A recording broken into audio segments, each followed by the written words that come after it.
to invite you to our audio stage for an hour of flirting with vintage and contemporary burlesque, pondering random points of interest, and normally having engaging conversation with our guests. But today, you guys get Magnolia and Ruby for the entire hour. We're going to give you a peekaboo little radio show here to learn a little bit more about us. And maybe things you already know, and perhaps some things that you have no business knowing. Our focus for this show is, or our program, is local women who have inspiring and empowering journeys to share, and journeys that might include some speed bumps or roadblocks, or perhaps overcoming some adversity. And our hope is that the words on this show may inspire someone to move forward with an idea or a personal dream. And each episode is a little bit thematic, that we do like our conversations to sort of grow organically. And we like to imagine ourselves listening to a little nice blues in the background, sitting around our living room with our feet up on the cushions and drinking wine and having conversations. So that's kind of the, Magnolia, it is so good to see you. This weather, this chilly weather. Now, I have a lot of feelings about the weather. I love cold weather because I love bundling up. But honestly, I really wanted to stay inside today with a hot toddy. Todd, a hot Todd. I think his name is Todd, but man, he was hot. Steamy. Ruby, it's so wonderful to be here in downtown Carver, North Carolina. I had to hustle and get here, and honestly, I thought I was going to be late. Magnolia, do tell. Ruby, I was on my way here. I was doing fine on time. Off in the distance, in front of me, there was a convertible hot rod. Ooh. With the top down, which I thought was kind of odd, being that it was so cold outside. It must have been hot toddy in there. It must have been. I couldn't believe it in this weather, So, but there were about 5 or 6 vehicles between me and the convertible, and every single one of them was slowing down to pass. And I just could not figure out why. I mean, So I finally got in behind the hot rod, and I could tell that there was a woman driving, and her hair was just flapping in the wind with the scarf, and then I could see on the hot rod that there was a bumper sticker on it, and it said, "I love to go topless." Oh. Yeah. Do these people honestly think that this woman wasn't going to be wearing clothes in this weather? I don't even know. But, topless, hot rod. It seems that's the reason why they were going that snail's pace. But I am pleased to say that I passed without looking, because, you've seen one person topless, you've pretty much seen them all. Here. But she was bundled up, so I don't even know what they were looking at. Anyway, I got here on time. Hallelujah for that, because I couldn't do it without you, Magnolia. I'm just so relieved you made it on time, and thinking of going topless in this weather. I know, really. It does make me do a little shimmy. Let's take a moment now before we begin to let's honor our underwriters, because without our underwriters, we wouldn't be here. Absolutely. So Double Martini Productions, your local 501c3 performing art collaborative, home of the Bottom Line Burlesque Troupe, as well as Miss Ruby's Vaudeville Revival and Folly Review, offering a unique approach to fundraising by the way of a community stage. Learn more at doublemartini.org. Also, Cat Moves Traveling Studio, delivering award-winning dance and fitness coaching and training to you at your location at your convenience. Find out more at catmoves.me, and that's cat with a K. .moves.me.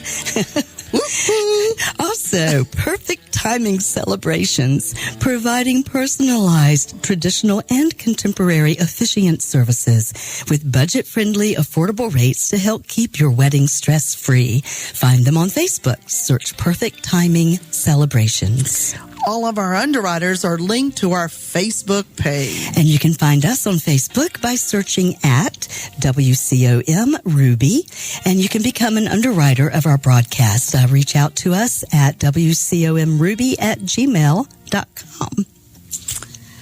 So, Ruby, I am so excited about today's episode. For our listening audience, today, Ruby and I have the audio stage, and we are going to have some fun conversations planned for you. Really, I can't wait. We're definitely going to have some fun. And we hope that some of our visual stage audience members have tuned in to listen to us today. This is our third episode of Martini Mondays, shaking it up with Ruby Martini and Magnolia Steele. For those of you who are new to our audio stage, we, Ruby and Magnolia, have been collaborating with each other since 2018 as members of the Bottom Line Burlesque and Comedy Troupe, a Hillsborough, North Carolina-based performing arts collaborative under the nonprofit 501c3 umbrella of Martini Productions. The troupe was founded in 2012, and we've been performing since 2013. Magnolia joined the troupe in spring of 2018, and she has not looked back.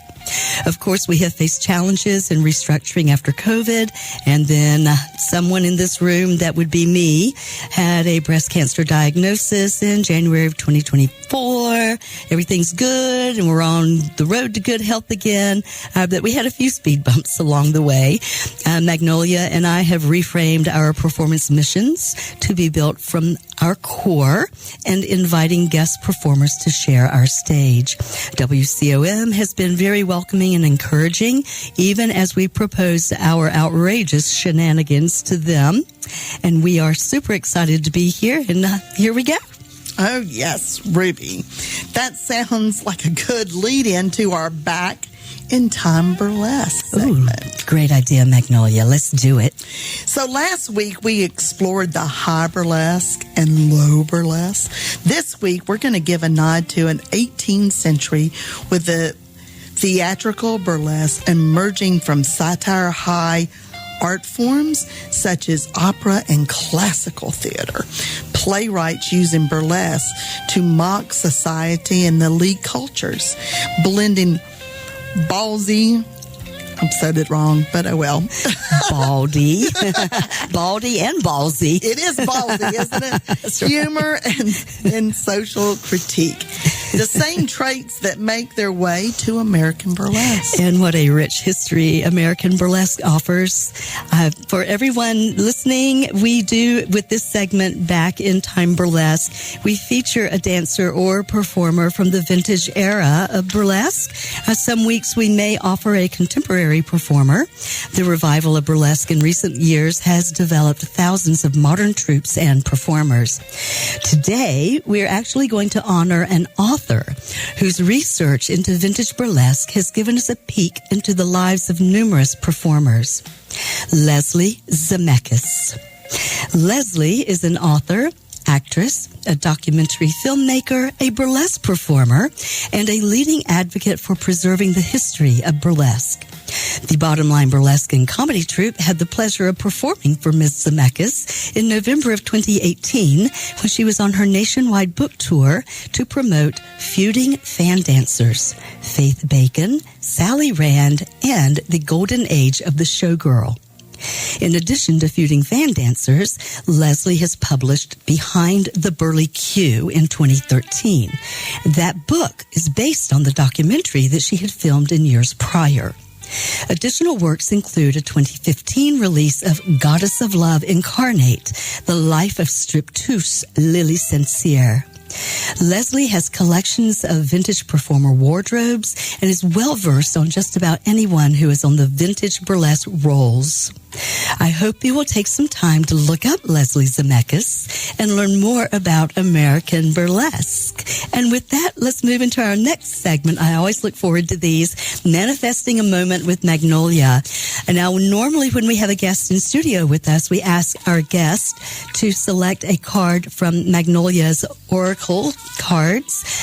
Today, Magnolia, I think, is just going to let the cards decide. Have at it, girl. Well, I've already have one, and I found it a very interesting card. Ooh, do tell. It says, cultivate peace. I love that. And, we were talking about Zen when we were in the car, in the parking deck, before we came in today. Absolutely. And I don't even know how I've managed to get half of these cards upside down and half not. But another one came out and it said, embrace what is. Absolutely. Isn't that beautiful? I love that.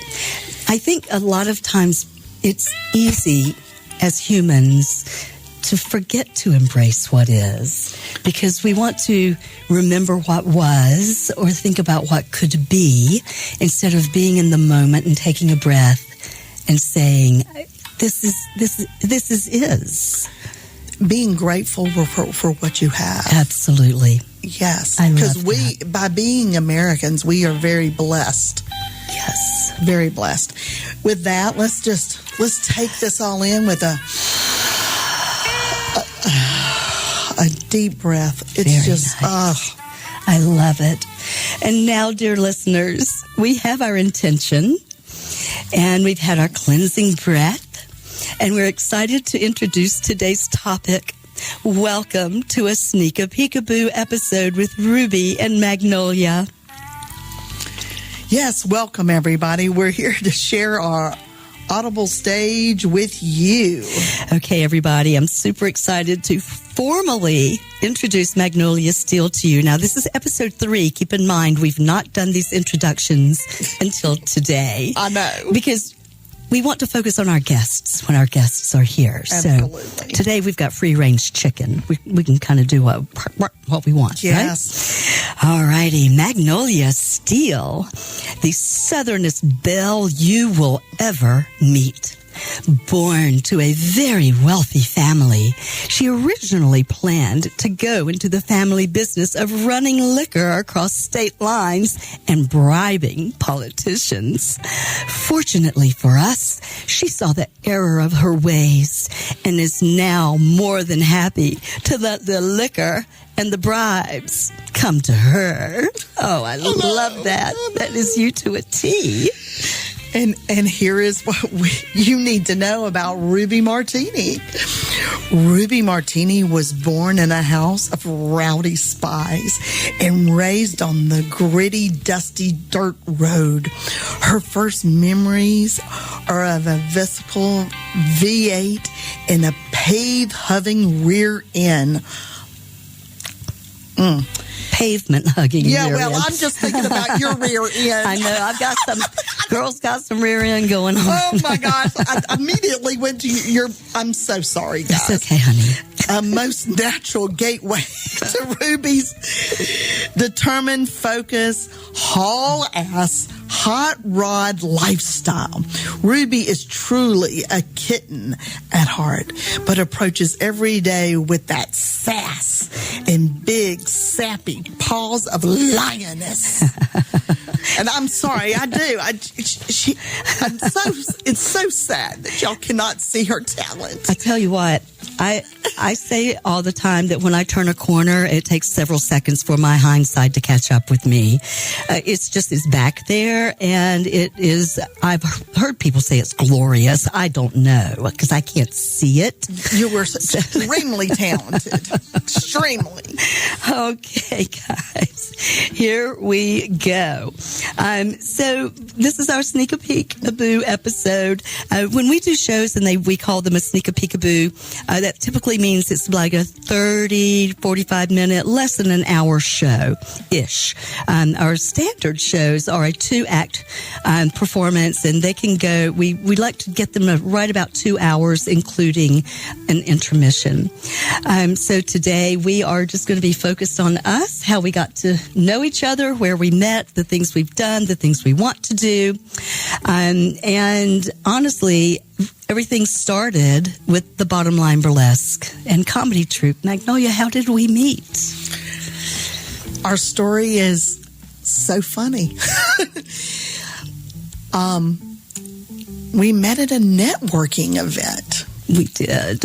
And like a normal people networking. Normal people. We were normal. We were not in costume of any type. No costumes. And Ruby is multi-talented, obviously. You can hear all of the stuff that she has done. She is, for the troupe, she is also the choreographer and the woman who is very talented with her detailed oriented. So she has very many cards for all her talents. So when we were at our networking event, she was, as I call her, the flashcards of her business cards. I do this and I do this and I do this. and so she got to the one and it said, she goes, and I am the creator of the Bottom Line Burlesque Troupe. And I went, I literally took in a breath all the way to my toes. And I said, you are on my bucket list. And I said, bucket list? I've never been on anybody's bucket list before. Oh my gosh. I know. And it's really, it was very unusual because I had a lot of friends that were at this networking event. And after we had met, they go, really? You would do burlesque? And I was like, oh, yes, I would absolutely do burlesque. I think that a lot of women, a lot of people, because we have men in our troupe as well, but I feel like a lot of people have that sort of thread in their personality where if given an opportunity, given a stage and a comfort zone, they would do burlesque, because burlesque has a zillion definitions. There are so many levels of it and so many layers of it that it doesn't mean that you are going out and going like full throttle the first time you're on stage. And we've had so many different performers in our troupe. Yeah, and development wise. I mean, me, myself, yes, from the very beginning of joining the troupe and what I felt comfortable on the stage with, right, versus the last performance we did before COVID, right, where I had done the pivot of that span. So essentially what Magnolia is trying to spit out is that many people join the troupe and they're not real sure. They know they want to maybe sing and maybe they want to dance, but they don't want to do a solo number, but maybe they want to do a group number. And within that group number, perhaps there is what we like to call onstage costume changing. Mm-hmm. And we have several numbers where individual dancers they always make the determination, how much costume changing do you want to do? And Magnolia's growth from the time that she began up until COVID knocked us down was really incredible, because her confidence soared. And she was able to do these costume changes that I think in the beginning she would have gone, nah, I don't think I want to do that. No, exactly. Yeah. And we do several different things, not just with the troupe, but we have our art draw that we do. The level of what the performer goes through or the model goes through, the confident level that happens during this process, it affects everything in the regular world, your regular work. Yes. And it's unbelievable how confidence works. So it doesn't matter where it grows. That's right. It'll affect everything around you. That's exactly right. And I think that a lot of folks don't make that correlation. If you start gaining confidence in your performance persona, and for everyone listening, we all have stage names. Yes. And when we are operating under our stage names, we are 100% in character. We don't step outside of that character. We don't bring our other personas in with us. And so we always ask when people join the troupe that they come up with their stage name. It's not anything that we can assign. It has to be their decision, a name that it just occurs to them at 3:00 in the morning. Oh, wait, Yes. that's what I want. Organically. Very much, because we have a lot of folks who join and they're like, well, what name should I use? Like, don't rush it. Just think about it. Put it kind of on the back burner, and it will creep up and let you know what it's going to be. And we've had some really excellent names for our stage folks. So and we go out and about, do other things, and Ruby and Magnolia are there.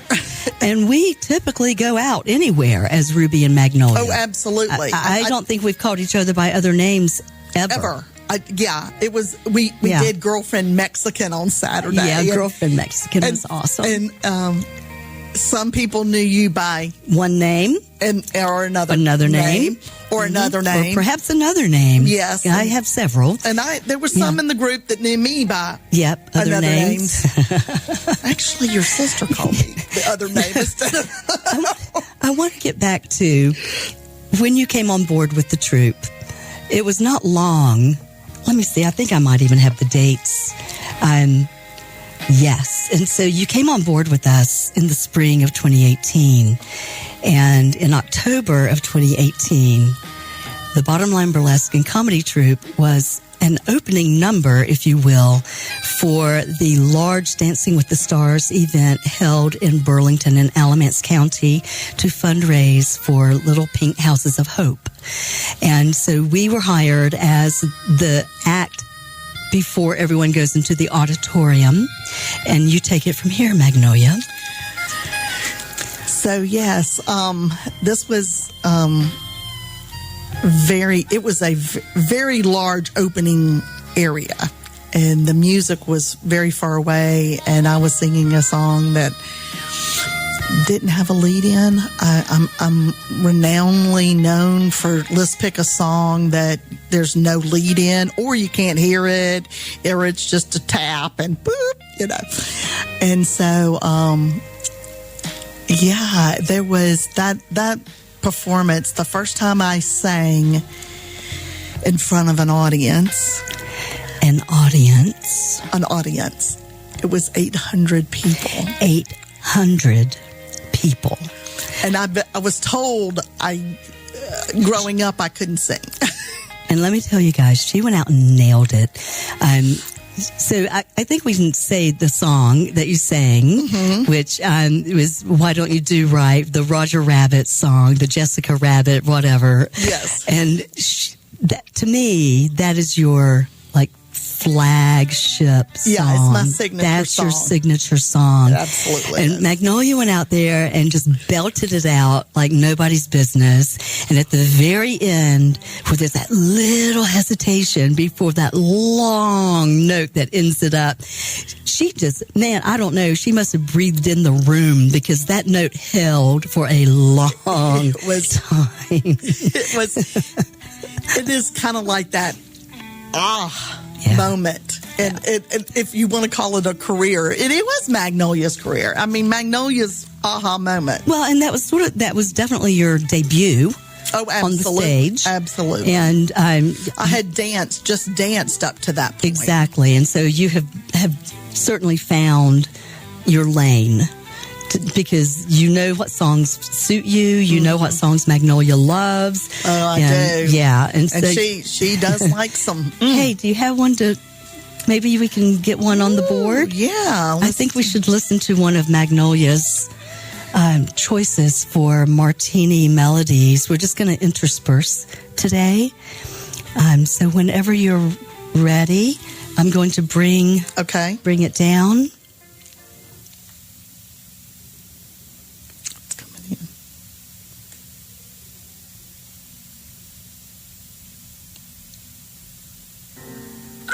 In the dark,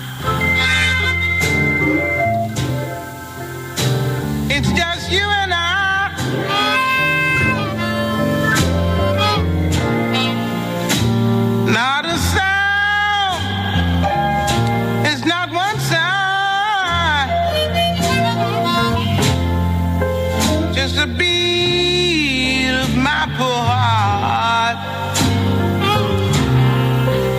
in the dark.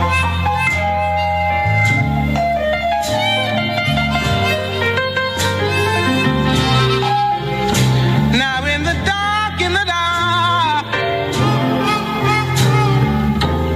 I get such a thrill when he presses his fingertips upon my lips, and he begs me to please keep still in the dark.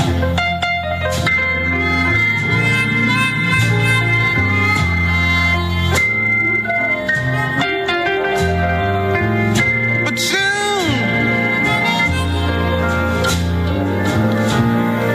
this dance will be ending,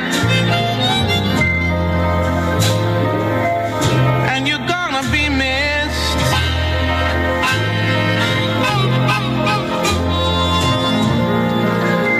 Gee, I'm not pretending, 'cause I swear it's fun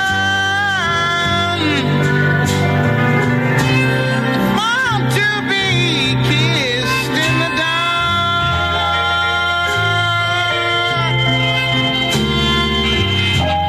Now we will find what the rest have left behind. Just let them dance. We're gonna find romance, Lord, in the dark.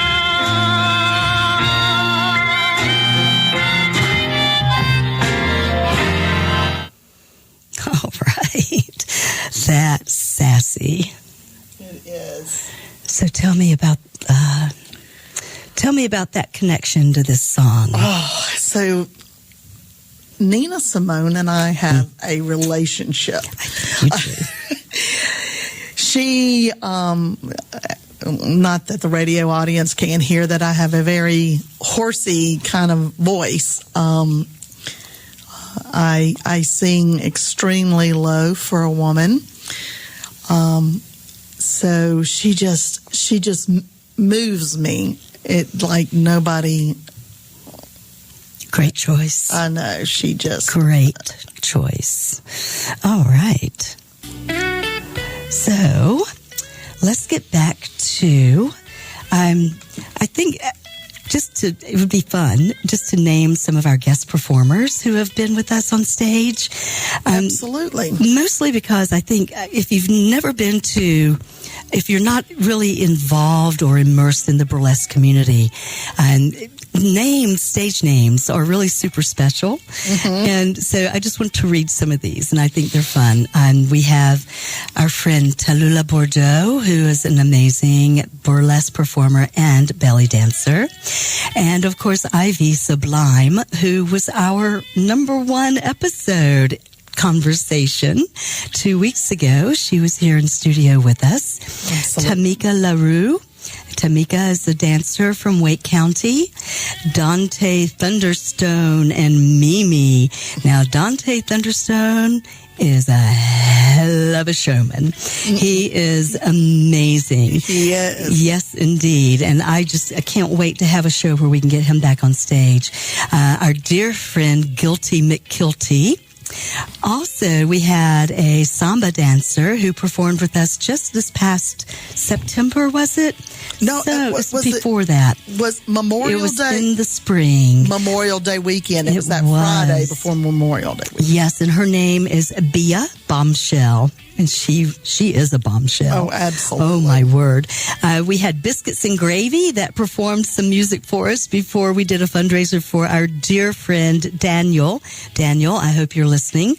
We did a great show for him called Get a Leg Up, because our dear friend had some medical issues, and we needed to get him a leg up.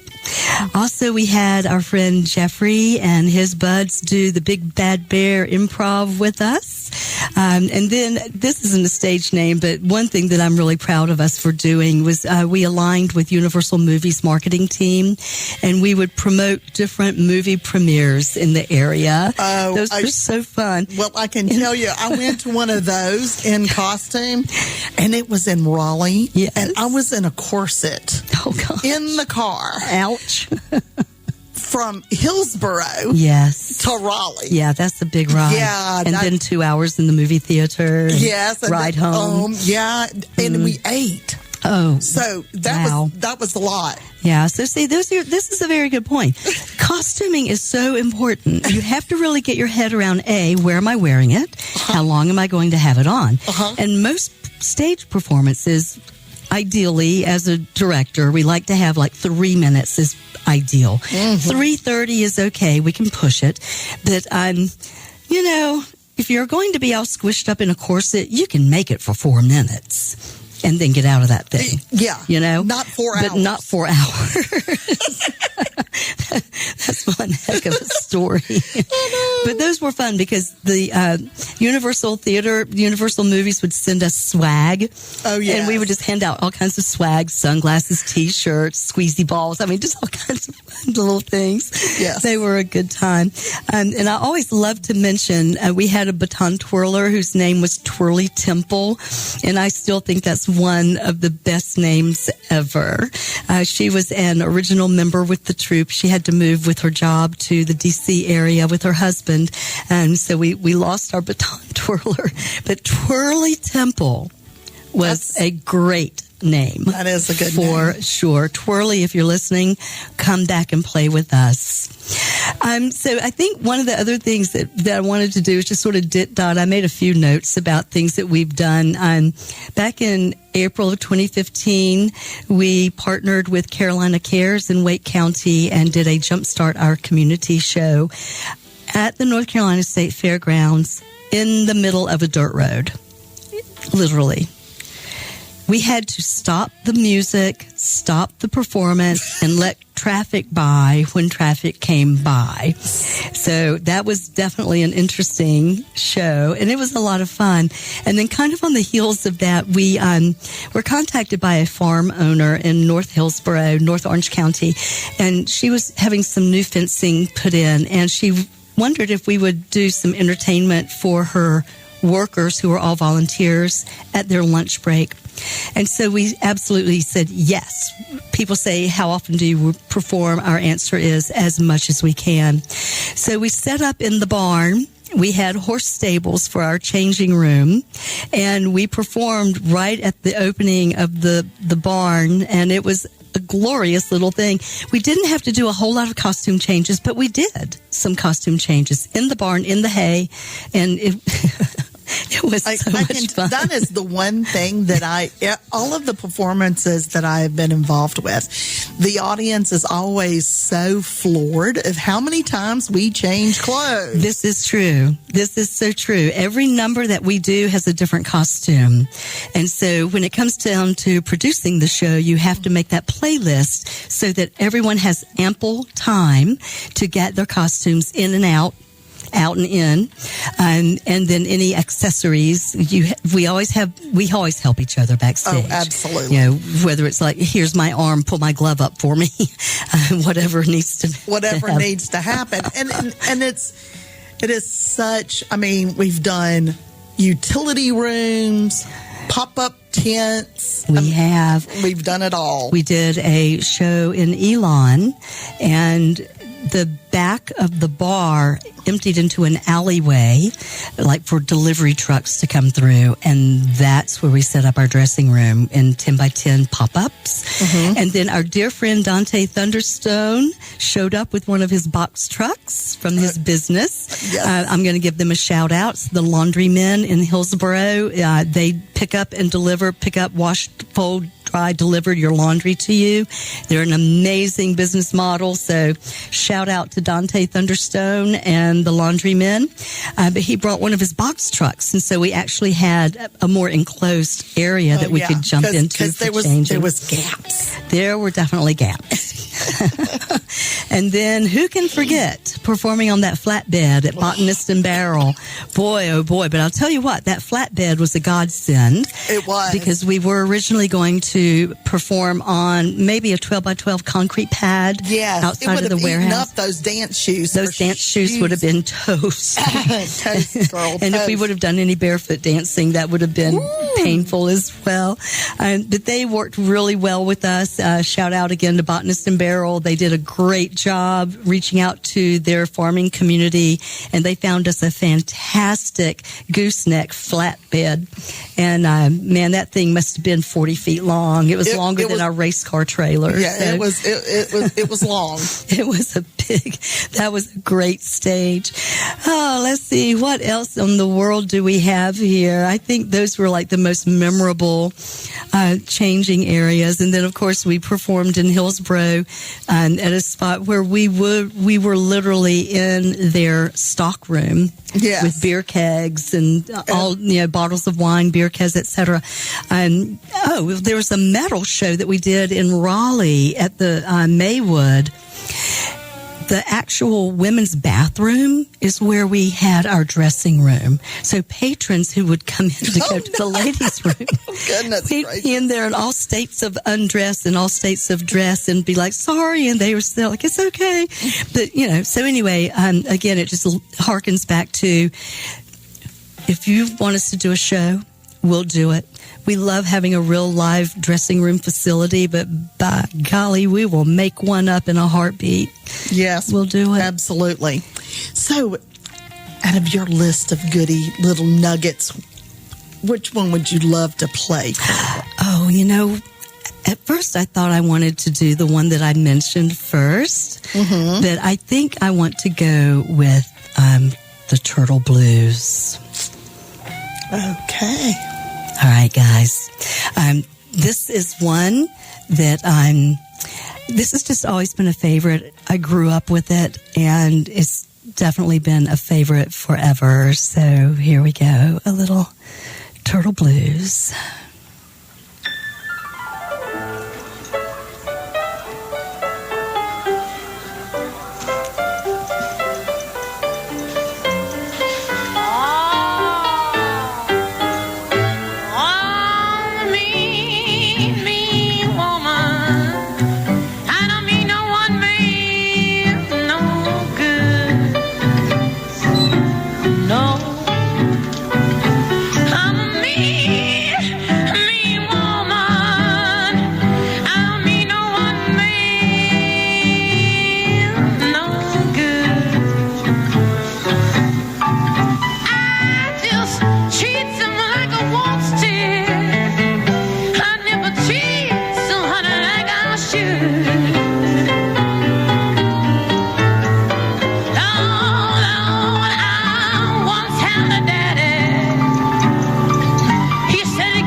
haunted shell.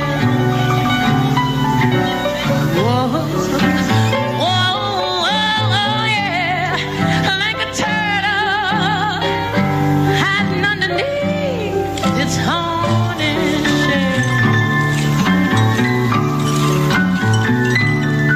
But you know I'm very well protected. I know this goddamn life too well. Oh, don't call me mean, you can call me evil. Yeah, I become unto one some things around. Oh, don't you know hell? Call me mean or call me evil. I become unto one some things, all things around. Yeah, but I'm gonna take good care of Janice, yeah. Honey, ain't no one gonna dog me down. All right, yeah.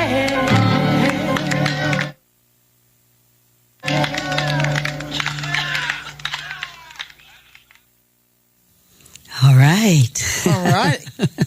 So, just a little background on or backstory on that. My big brother brought that album home. Big Brother and the Holding Company, Cheap Thrills, and I just fell in love with it. And I have to say that Turtle Blues, of course, Ball and Chain was my favorite on there, but Turtle Blues ran a close second. But when she says, I'm like a turtle hiding underneath my horny shell, I was so embarrassed to hear that in front of my big brother. I've never said that out loud before. So, big bro, if you're listening, it's all you, babe. Anyway, I kind of, wanted to say a little thing about this particular album. I did a little, what am I going to say about it? Because I could blather on and on about how much I love it. But one thing that I didn't realize was that when it was released, it was released in August of 1968, and in October, it had outrun the Doors, Waiting for the Sun, in the #1 position on Billboard, which is big. And then it got knocked out of #1 when Hendrix released Electric Ladyland, which was big. And then 2 weeks later, Cheap Thrills came back. And all in all, it spent 8 weeks at #1. And by the year's end, had sold nearly 1 million copies, which was big for something released mid-year. So anyway, there's that little piece of history. I think that the other thing that I thought was really cool that a lot of people don't know is all of the background noise you hear on that makes it sound like she's performing it live in a little speakeasy was added in. It was dubbed in. So That was a studio recording that they put all of that in there. And then, of course, Peter Album and his kick-ass guitar solo there. So that was fun, Magnolia. Thank you for that. You have another one for you? Yeah. I think you ought to. Yeah, I'm him and Han on which one to do. I know, because we'll probably get one each, and then we'll have to wrap. I know. Do I want to do something that I actually sing? I think you should. So I'll admit, I sing this one song at karaoke, and when we do our next show, it's on the list. It's in. It's in like Flynn. I mean, it is, it may, okay, I'm going to play it. Do it. I would have laid my hands on you, shown you a thing or two. I wish I'd have pushed you against the wall, locked the door in a bathroom stall, windows indiscreet. I wish you laid your hands on me, that kind gonna bring me to my knees. I wish I'd let you lay me down, 'cause I wouldn't be here wishing now. I wish I'd laid my hands on you. I wish I was still half drunk, still tangled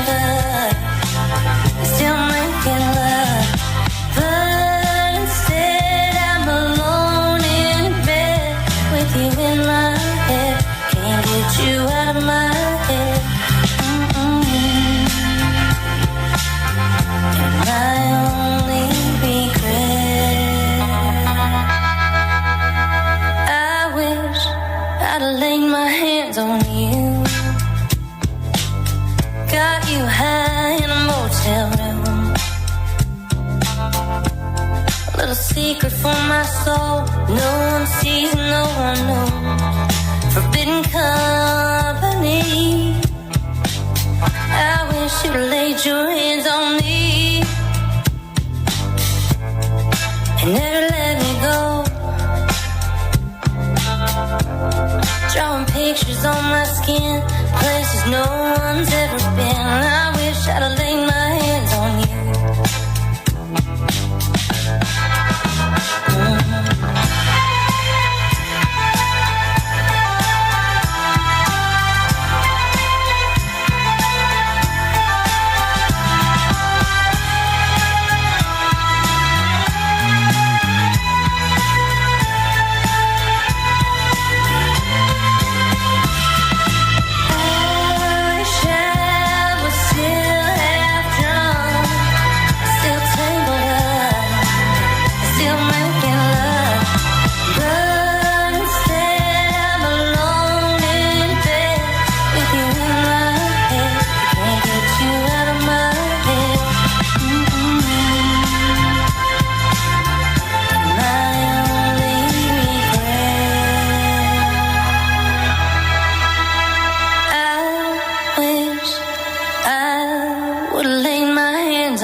Push you against the wall, lock the door in a bathroom stall, and your windows indiscreet.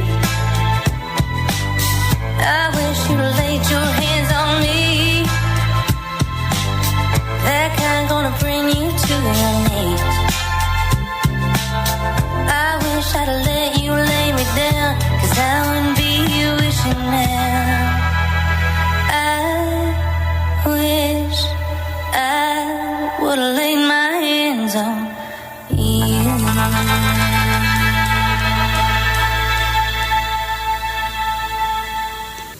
All right.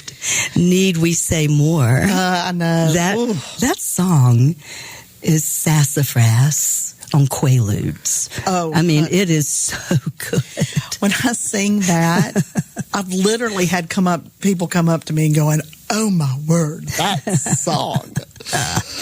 That is great. So I think let's do one more, and then we'll move toward our soft rap and get things rolling. So this one is Gil Landry. Mm-hmm. Yeah. All right, ready, roll?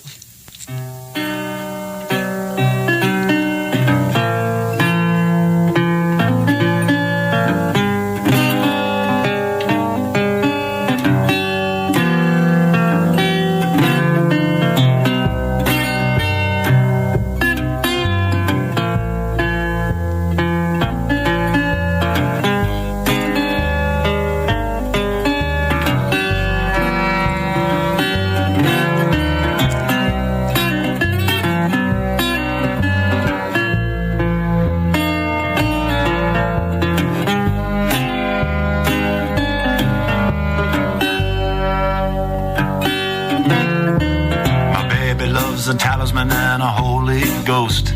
My baby loves the moonshine and the urchin smoke. She loves the fruit of swamp angels under cypress groves. But my baby, she don't love me no more.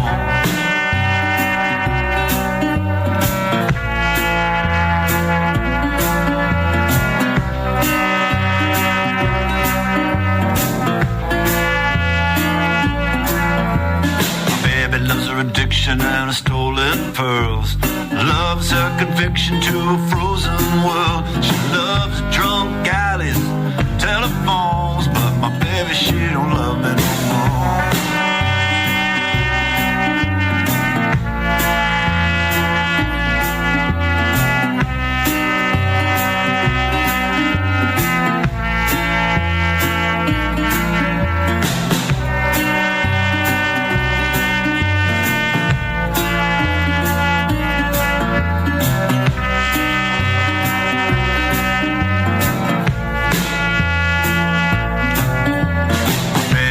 A monkey and a burglar's wine.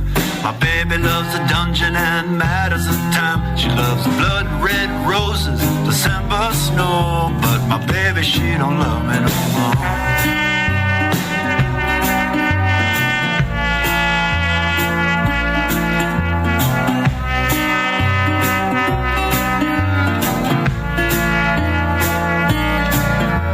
My baby loves the city and a social crutch. My baby loves a cop and his brutal touch. My baby loves my money and Mexico. But my baby, she don't love me no more.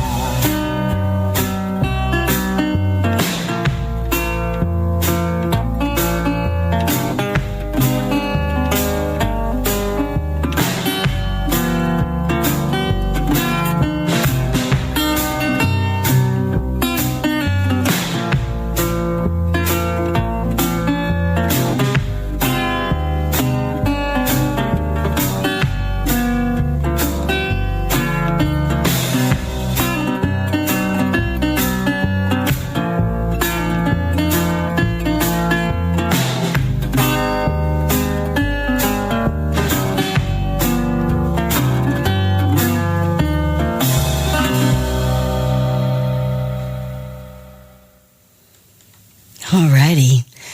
Something about that one just reminds me of streetlights, whiskey, and cigarettes. I don't know why, but that's just where it takes me. It's like just cruising down the sidewalk with the streetlights on, with a little pour of whiskey, with a cigarette hanging out your fingers. I don't do that, but, you know, there were days when you could probably catch me with whiskey and cigarettes. I'll have a whiskey with you. Don't get me wrong. Oh, me. All right. Me well, too. You know what? I think we'll probably need to do a little soft wrap here. We've certainly enjoyed having everyone here with us this week. I hope you've learned a little something. What do you think, Magnolia? Did we spit any facts out there? A few. So thank you, everyone, for tuning in and supporting us. I have 3 more thank yous. Magnolia, for your continued dedication to these shenanigans. WCOM for welcoming us to this audio stage. And definitely our underwriters. If you would like to become an underwriter for our show or for WCOM's General Ops, go to WCOMFM.org, hit the Get Involved button, and select Become an Underwriter. All right, all you shakers, join us next week, Monday the 26th, when we welcome Veronica Duncan of Sacred Soul Haven, a wonderful multidisciplinary studio where you can dissolve stress, rebalance your energy, and ignite lasting wellness. See you next week. And until then, keep on shaking.